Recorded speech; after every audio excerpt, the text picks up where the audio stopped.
Mến chào các bạn, những tưởng sau SEA Games thì sự chú ý sẽ dồn vào vòng chung kết U23 châu Á, nhưng không, đội tuyển Việt Nam vẫn được tạo điều kiện để chuẩn bị cho AFF Cup. Bằng chứng là khoảng thời gian này, V-League đã không xếp lịch thi đấu để đội tuyển Việt Nam hồi quân và chiến với các đội quốc tế. Đó là cơ hội để đội tuyển Việt Nam và ông Park thử nghiệm chiến thuật mới, đội hình mới và con người mới. 5 năm trước tại Mỹ Đình, đội tuyển Việt Nam chạm trán đội Afghanistan trong vòng loại ASEAN Cup 2019. Đó là trận ra mắt của ông Park, kết quả chỉ hòa 1-1 nên mọi người cũng không để ý lắm và cũng chẳng biết các trận sau này đội Việt Nam thăng hoa như thế nào. Chính huấn luyện viên Anush Dasgir của Afghanistan, người đóng vai trò trợ lý ở cuộc đối đầu 5 năm trước, cũng phải thốt lên rằng đội tuyển Việt Nam rất khác so với năm 2017, có rất nhiều tiến bộ và cho thấy sức mạnh đáng nể. Lúc hai bên đối đầu vào tháng 3 năm 2017, Việt Nam đang nằm ở hạng 136, còn Afghanistan là 156, cách nhau 20 bậc theo bảng xếp hạng bóng đá nam trên trang FIFA.com. Còn tính tới tháng 3 năm 2022, Việt Nam đang ở thứ hạng 96, còn Afghanistan đang ở hạng 150, cách nhau đến 54 bậc. Lưu ý rằng tham vọng của Dasgir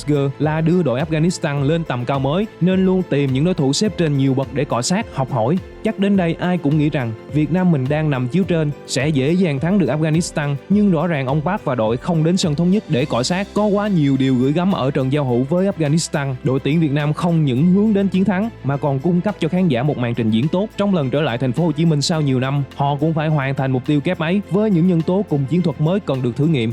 Đích đến của những chiến binh sao vàng trong năm 2022 là AFF Cup, giải đấu mà chúng ta đã thất bại trong việc bảo vệ ngôi vô địch vào năm ngoái. Vấn đề lớn nhất của chúng ta là không còn tính bất ngờ ở cả con người lẫn chiến thuật, thế nên huấn luyện viên Park Hang-seo đã luôn nói về nhu cầu cấp bách là phải thay đổi, tìm kiếm động lực mới, cách thức vận hành mới. Đội tuyển Việt Nam đã có những cú hích về mặt tinh thần sau chiến thắng vang dội trước Trung Quốc cũng như là trận hòa Nhật Bản ở vòng loại World Cup 2022. Những đổi mới ở ban huấn luyện cũng được tiến hành. Sự hiện diện của cụ tiền đạo Anh Đức trong ban huấn luyện là một phần của kế hoạch. Tuy nhiên, về mặt chiến thuật chúng ta vẫn đang trong quá trình mày mò. Bằng mọi cách, đội quân của huấn luyện viên Park phải thành thạo việc cụ thể hóa ưu thế kiểm soát bóng, nâng cao chất lượng các đường chuyền cũng như tính sáng tạo ở khu vực 1/3 sân đối phương. Chúng ta cần những phương án tấn công khác biệt, cấu trúc tinh vi hơn để phá vỡ hàng thủ đông đảo mà phần còn lại của Đông Nam Á sẽ triển khai. Đây chính là cơ hội để ông làm điều đó, nhất là khi đội tuyển sẽ không còn tập trung cho đến lúc AFF Cup 2022 chuẩn bị khởi tranh. Vì trận đấu này, ông Park sẵn sàng ở lại Việt Nam và bỏ lỡ kỷ niệm 20 năm kỳ tích World Cup mà ông góp một tay tạo dựng tại quê nhà Hàn Quốc cùng người thầy phù thủy Gus Hiddink của mình. Nhưng quan trọng hơn, đội tuyển Việt Nam cần phải đa dạng hóa chiến thuật để đảm bảo rằng chúng ta không chỉ chơi tốt trong phòng ngự phản công mà còn biết giành chiến thắng khi bị đối phương dồn vào thế bí. Chúng ta chỉ thực sự chơi tốt khi được đá đúng sở trường, nhưng khi phải thể hiện đẳng cấp của một đội bóng lớn thì các cầu thủ thường tỏ ra lúng túng, bế tắc, không hề tự mãn khi cho rằng đội Việt Nam hiện đã ở một đẳng cấp khác, hay nói đúng hơn, chúng ta là một trong số ít những đội bóng mạnh nhất khu vực. Thế nên đội tuyển cần phải thể hiện được bản lĩnh của một đội bóng lớn, biết giành chiến thắng bằng thật nhiều vũ khí, chứ không phải bài tủ rình rập chờ thời. Thêm một mong muốn nữa, huấn luyện viên Park Hang-seo cũng muốn đội tuyển Việt Nam cống hiến một trận chiến mãn nhãn cho người hâm mộ khu vực phía Nam nói chung và thành phố Hồ Chí Minh nói riêng, vì đã rất lâu rồi không có một trận đấu nào trên sân của Hồ Chí Minh. Chia sẻ trong buổi họp báo trước trận đấu vào sáng 31 tháng 5, Anush Dasgir, thuyền trưởng tuyển Afghanistan, đánh giá cao tuyển Việt Nam trước thềm giao hữu. Đây là lần thứ hai chúng tôi đối đầu với Việt Nam trên sân nhà của các bạn. Tuyển Việt Nam rất khác so với năm 2017, họ tiến bộ và cải thiện rất nhiều. Chúng tôi đã có 2 trận hòa trong quá khứ. Tôi nghĩ cả hai đội đều đã tiến bộ. Tôi hy vọng các cầu thủ sẽ cống hiến một trận đấu hay cho khán giả. 5 năm trước, huấn luyện viên Dasgir cũng có mặt tại Mỹ Đình. Thời điểm đó, ông là trợ lý huấn luyện viên trưởng. Ông làm công việc này suốt 4 năm trước khi ngồi vào chiếc ghế nóng. Afghanistan đang bước vào giai đoạn chuẩn bị cho vòng loại ASEAN Cup 2023. Vì thế, huấn luyện viên Dasgir tỏ ra rất quyết tâm. Ông chia sẻ, đó là trận đấu quan trọng với chúng tôi. Đây không đơn thuần là một trận giao hữu. Chúng tôi sẽ thi đấu một cách nghiêm túc để giành một trận thắng. Ở trận đấu sắp tới, chúng tôi cũng sẽ ra sân với đội hình mạnh nhất. Về phần mình, huấn luyện viên Park Hang-seo cho rằng đây là cơ hội tốt cho đội tuyển Việt Nam. Chúng ta vào vòng loại thứ 3 World Cup 2022 nên được phép tham dự ASEAN Cup năm tới, trong khi các đội khác phải tham dự vòng loại ASEAN Cup 2023. Lúc này, tìm được đối thủ thi đấu cọ sát là rất khó, nhưng rất may chúng ta đã chọn được Afghanistan. Trước giờ bóng lăn, những thông tin về Afghanistan của thầy trò huấn luyện viên Park Hang-seo là không nhiều, hoặc họ cũng chỉ biết sơ sơ khi đội bóng này để thua câu lạc bộ Sài Gòn trước khi bước vào trận đấu chính thức trên sân Thống Nhất. Dẫu vậy, cũng có thể phát thảo một vài nét về đội bóng đến từ Nam Á.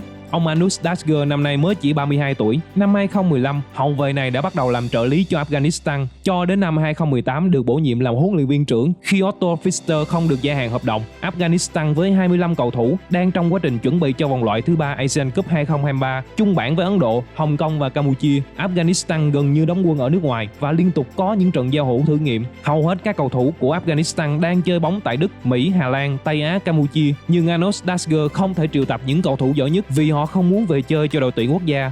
Rõ ràng trận đấu mang tính chất giao hữu nhưng sẽ chẳng có chuyện hữu hảo bạn bè trên sân. Nếu chơi đúng thực lực, các học trò của thầy Park sẽ phải thắng đối thủ, thậm chí là thắng với tỷ số cách biệt.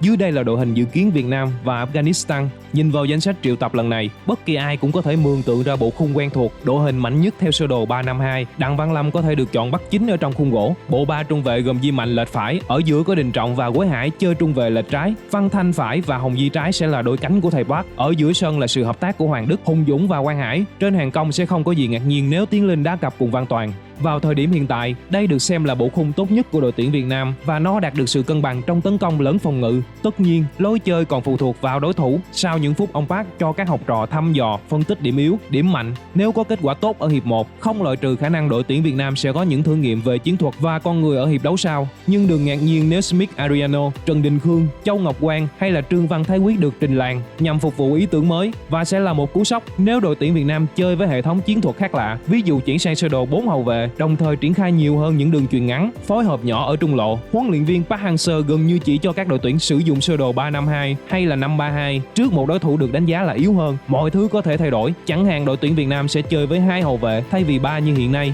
Nếu vậy, sơ đồ 433 hay 4231 có thể được áp dụng nhằm giúp đội tuyển tìm ra phương án chiến thuật mới. 5 năm trước, trận đấu với Afghanistan đã mở ra một chu trình thành công cho đội tuyển Việt Nam. Không gì tuyệt vời hơn. Nếu bình minh mới lại được mở ra sau trận tái ngộ với đội bóng này, chúng ta sẽ có cái nhìn thoáng qua về tương lai của đội tuyển, sau đó tự tin nghĩ về chiếc cúp AFF vào cuối 2022.